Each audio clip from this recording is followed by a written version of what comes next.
time to make sure that it is fully funded.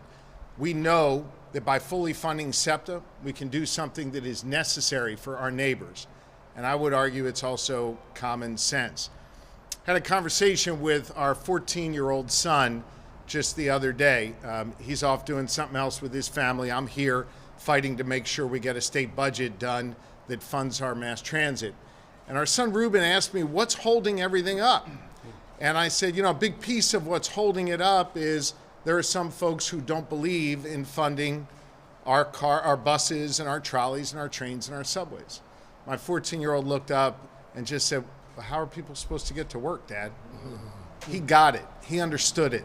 People instinctively understand that here in Philadelphia, and I would argue all across Pennsylvania. Mass transit is critical to get people to work, to get students where they need to go, to give parents more time with their children.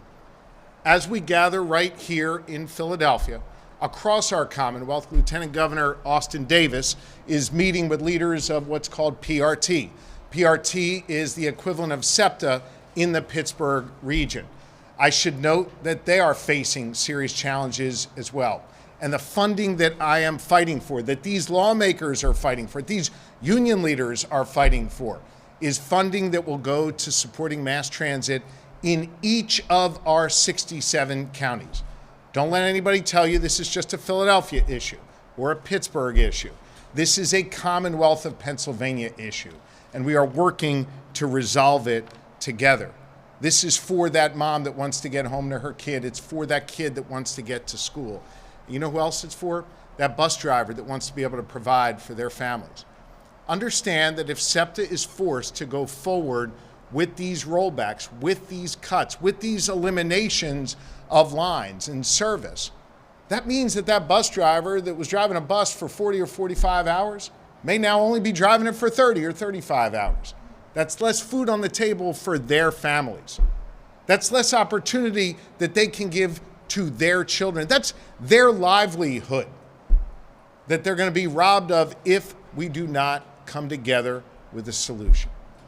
Now, I've been governor for 2.5 years, and each budget that I've put forth has had new, dedicated, recurring funding for mass transit in each of our 67 counties.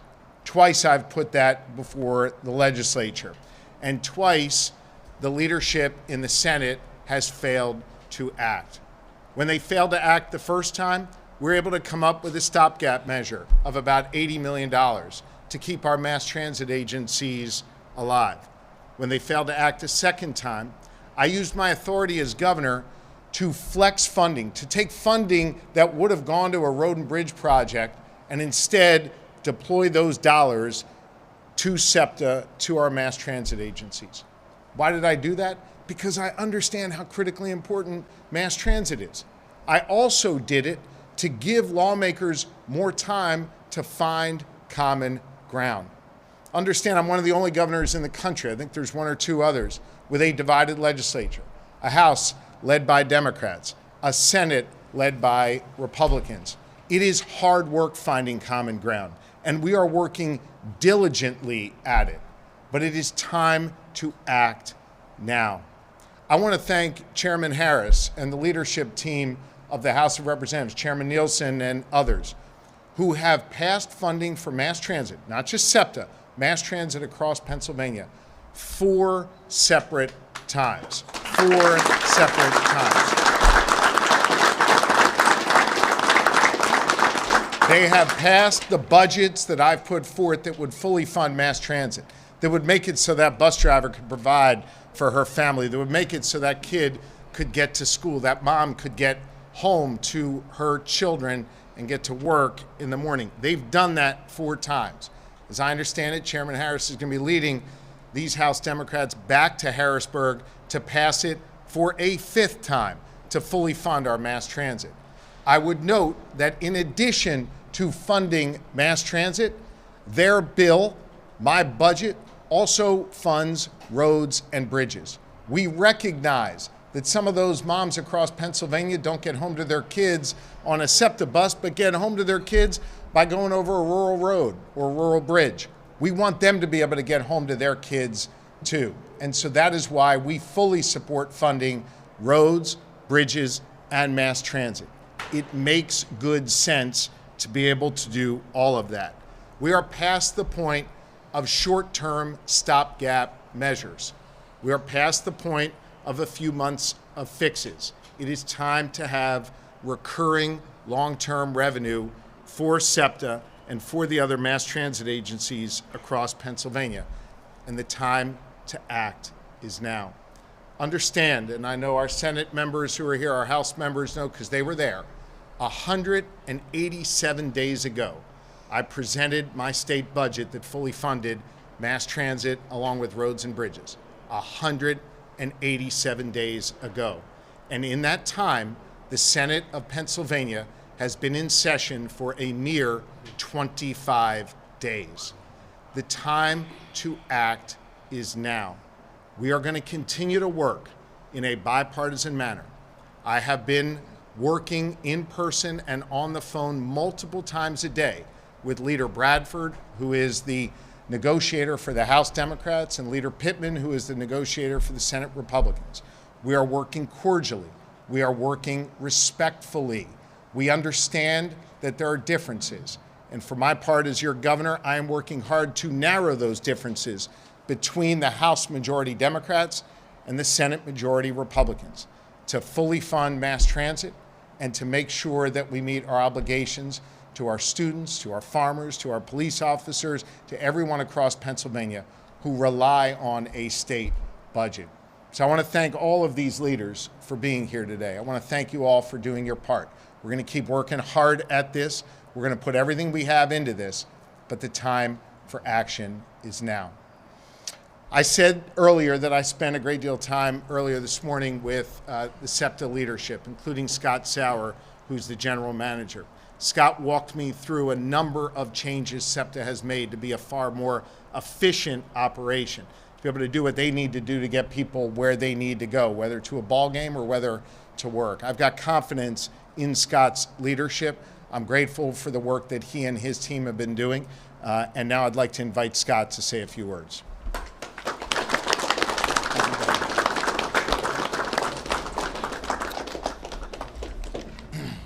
Thank you, Governor Shapiro, for your visit today, and thank you for continuing the fight on behalf of SEPTA's customers and public transit riders throughout the Commonwealth. I also want to thank the Philadelphia delegation and all the hard work that they have done on their end to keep this fight going. And I especially want to thank all the workers, the labor unions here that's behind me. They supply the workers that get this city moving and this region moving every single day, and thank you for that.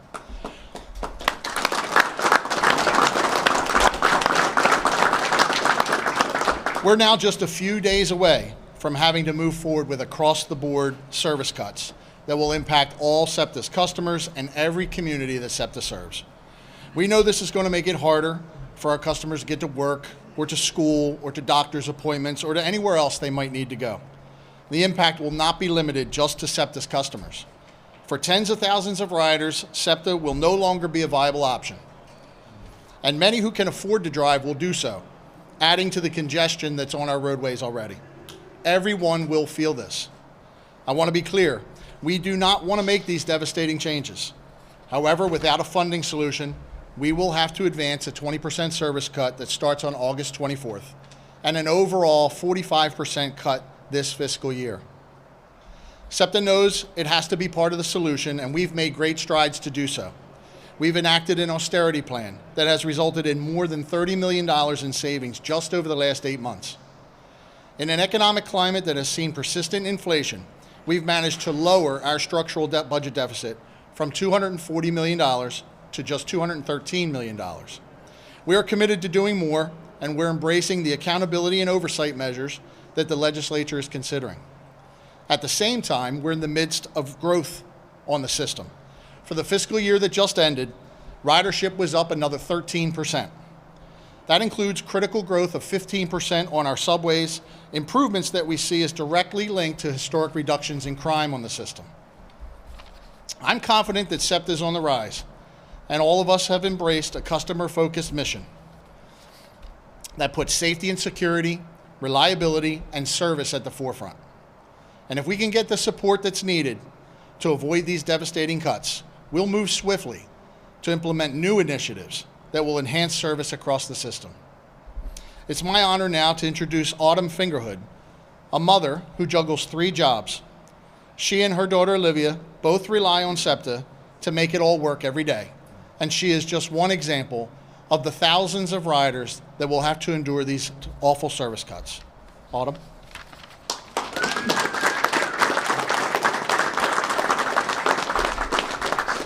Thank you, Governor Shapiro. Thank you, Scott. Good afternoon, everybody. My name is Autumn Fingerhood. I live in Northeast Philadelphia in the Fox Chase section. I'm a hospitality worker and a proud member of Unite Here Local 274.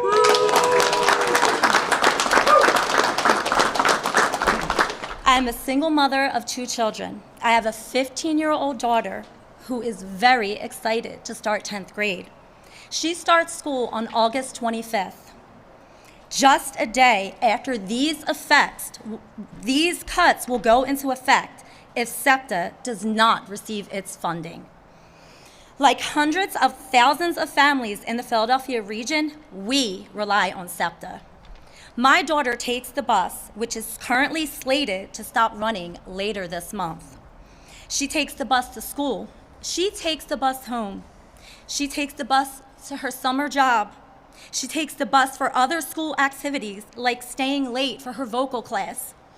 She is also relying on the bus for a part-time job that is going to start later this fall.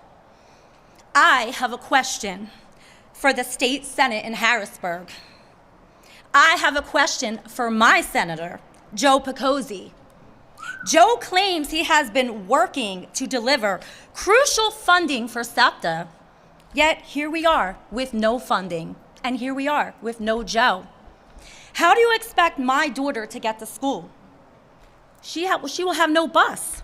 How do you expect her to participate in after-school activities while there is no bus service? I'm a single mom who works hard every single day to support my children. 3 jobs I work. I do not have others to rely on. I rely on SEPTA, and for me, SEPTA has been very reliable. I cannot be late for work or leave work, which lately seems to be what the Republicans have been doing. Who is going to drop my daughter off and pick her up? Am I supposed to quit my jobs? These are the dilemmas that just not my daughter, but hundreds of thousands of families are facing because they don't seem to care about the working people and our children. I work for Aramark at the sports complex in South Philadelphia. Next year, Philadelphia will be hosting several events, including the World Cup and All-Star Week. Without special services to the sports complex, how do you expect people to get to these events? How do you expect my coworkers to get to work who make these events possible? I've been asking and will continue to ask, who do these cuts serve? I know it's not the workers, I know it's not the taxpayers, and I know it's not my daughter. I know it's also not the students. The people who seem to benefit from these cuts are the billionaires, and we, the working people, are not billionaires. It seems that there has been a war declared on our community and the politicians who serve Harrisburg. Harrisburg, you need to wake up. You need to get it together. You need to do your job, and you need to fund SEPTA. We, the working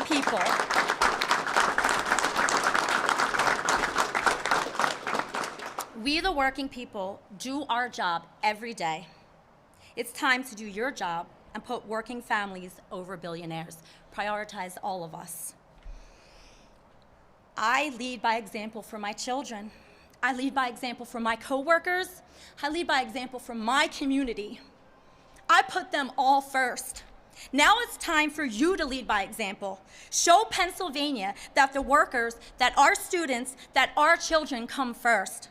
Do the jobs that you were elected to do. Pass the budget and fund SEPTA. Thank you.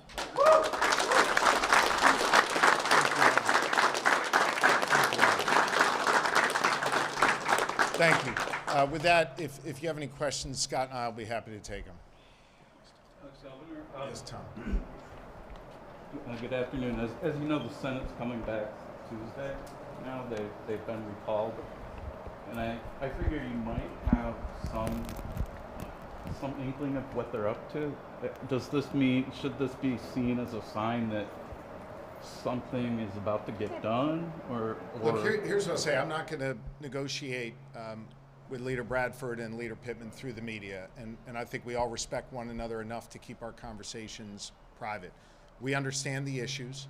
I think they understand how important funding mass transit is to me, to Leader Bradford, and I think we all want to find a way to get a budget passed. As for what the Senate has planned, you'll have to ask Leader Pittman. I can tell you the time for short-term spending plans is long over and will not be entertained by me. We need to pass an annual budget, and that annual budget needs to fund mass transit. Lawmakers have very few enumerated responsibilities. One of them is to pass an annual budget. It's time for them to do that now. Governor, are there any contingency plans that you're already working on with, for example, the school district of Philadelphia to get some additional transportation for some of the students if this goes on? I'll let Scott address whatever SEPTA plans to, but here's the thing. I have tried to offer contingencies and short-term plans over the last 2 years. Not I've tried, I have, in an attempt to give lawmakers more time and space to find the opportunity for common ground for a long-term solution. The time for short-term fixes is over. We need a long-term solution. Anything else? Is there any conversations about how this can impact people traveling from outside the state into Pennsylvania? 'Cause obviously, Let's just take a minute here. Is he okay? No, right, sir?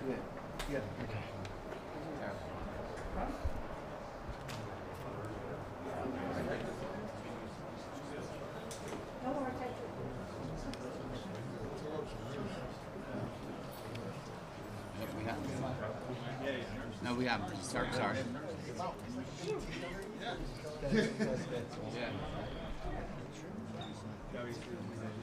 know every time anybody ever has to run for a fact catcher,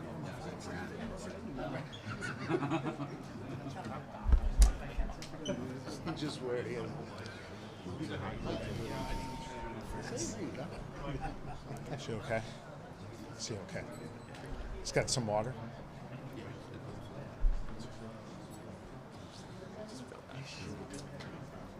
We have Ben Camp and Tara and Bridget. We have so much medical personnel in the house now.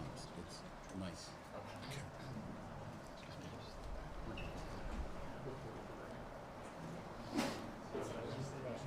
Tom, we're going to proceed with questions, but if there's anything you need, you just let us know, okay? Okay. Okay, we appreciate you here. May I ask you to repeat your question? yeah, so I wanted to ask about if there's been any conversations about how this can impact people traveling from outside the state. Like me, yesterday I took SEPTA to go to the Amtrak station, 30th Street station. Yeah. People also, the PACO connection is literally right below us. I was wondering, have you had any conversations with outside state agencies or federal agencies that can be impacted? Look, people rely on SEPTA who are from Philly, from the region, and from outside of our Commonwealth who want to come here and enjoy the rich history, the great sports, and wonderful restaurants and bars that we have to offer. I would note that the leadership in Delaware, the state of Delaware, including the Republican leaders of the legislature, recently sent a letter to me, Chairman Harris, his colleagues in the Senate, making clear how important this was to Republicans in Delaware. This is an issue that affects people outside of this state as well as inside of the state. And as we prepare to be the center of the universe next year when we celebrate the 250th anniversary of the birth of the greatest nation on the face of the earth, an opportunity to celebrate our democracy with huge events from FIFA to Major League Baseball, All-Star Game, and so much more, as well as folks who just want to come here to Independence Hall and see how it all started. We need to make sure that our doors are open. Part of the ways that we make sure our doors are open is by having a functioning mass transit system that can get people around. I do want to take a minute and also thank Governor Meyer and Governor Murphy who have weighed in on this. They understand just how critically important this is to Delaware and New Jersey, and I appreciate their leadership in this space. Governor Shapiro, I believe it was a few weeks ago that the state appointed special prosecutor for SEPTA started prosecuting, I think, incidents that happened on SEPTA. I mean, any update there? How has that gone so far? And should it be extended beyond that? I think it's the deadline for that is what, December of 2026 that it's supposed to end? Again, updates on that, has it gone thus far? I don't know that I can provide you with an update. I assume General Sunday can provide you with an update. I signed that into law roughly a year ago. I believe it expires at the end of next year. Do you think it should be expanded beyond that, extended beyond that deadline? Well, it's in place until the end of next year, and if that's an issue that's important to folks who are involved in the conversations, I'm sure we'll talk about it. Anything else? Sharif. So Senate President Pro Tem Kim Ward has suggested there's an immediate funding solution to this SEPTA situation by using $2 billion in existing funds from the Pennsylvania Transit Trust Fund. Are you willing to consider that for this situation that we're in? Well, look, I'm not going to negotiate the budget here in this setting. I'll ask Scott to respond to how they would be able to function by utilizing those dollars. Remember, those are dollars that are currently allocated to capital projects. So that's shovels in the ground working on a project. You'd have to take the shovels out of the ground in order to use those dollars to operate a bus or a train or a trolley. I'll let Scott speak more specifically about that. Sure, thanks, Governor. So the issue, as the governor kind of laid out, is those are capital dollars. Those are allocated for us to maintain our infrastructure, our vehicles, and all the things that go into that. And if we rob from one pot to give to the other, eventually we're having the same conversation, but now we're going to talk about shutting things down due to unsafe infrastructure. So we're talking about tracks that may not be safe for operating, bridges that may not be safe for operating. Those are much bigger problems that we certainly don't want to deal with. We are already short on capital dollars as it is. We have a $3 billion shortfall in our current capital program. We have close to a $10 billion state of good repair backlog for capital. So to take from that bucket to give to operating essentially are robbing from Peter to pay Paul.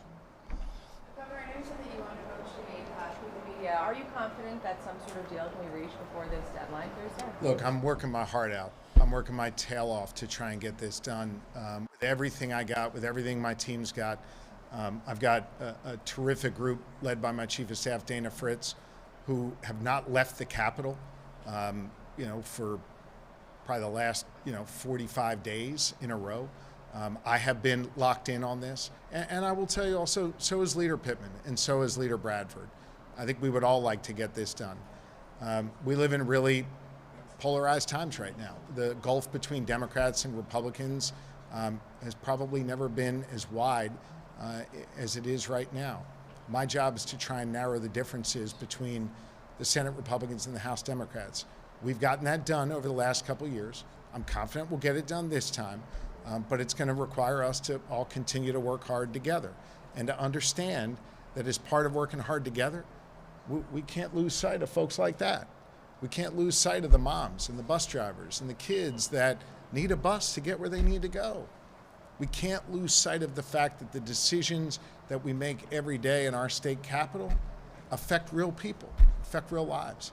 I think about that every day. I am motivated to do this work, to look out for the good people of Pennsylvania, and I am doing it with every fiber of my being to get this done. Governor, is funding transit a deal breaker? I'm going to need you to speak up. Governor, is funding transit a deal breaker for you? Will you not sign a budget unless I'm not going to get into transit funds? I'm not going to get into our budget strategy, nor am I going to negotiate the budget through the media. I'm going to negotiate it at the table with Leader Pittman and Leader Bradford. We have time for one more question. The House is in session today, and they're expected to do another proposal out of the Transportation Committee. Is there any inclination of how that proposal is different than previously passed? The House of Representatives has been outstanding on this issue, funding mass transit. Under the leadership of Chairman Harris, they have passed my budget to fund mass transit on 4 separate occasions. They'll be returning, I understand, to pass it for a 5th time, and I think it is important to note that it includes not just funding for mass transit, but also funding for roads and bridges.